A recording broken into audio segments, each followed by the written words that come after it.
Smartwatch na kasing angas ng Apple Watch pero hindi aabot ng 1,500. Yes, meron na yan. Ito ang T20 Ultra 2 na may call and text feature, health tracker, animated watch faces at premium na itsura.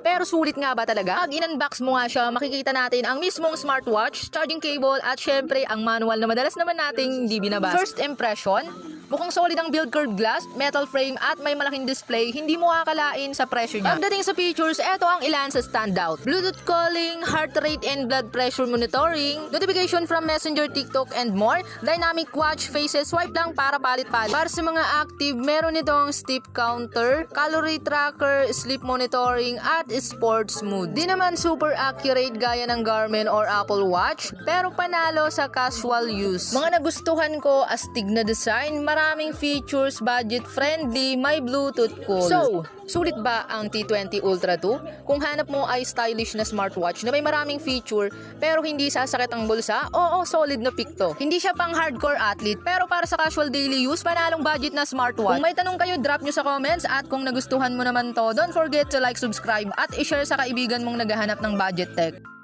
Smartwatch na kasing angas ng Apple Watch pero hindi aabot ng 1,500. Yes, meron na yan. Ito ang T20 Ultra 2 na may call and text feature, health tracker, animated watch faces at premium na itsura.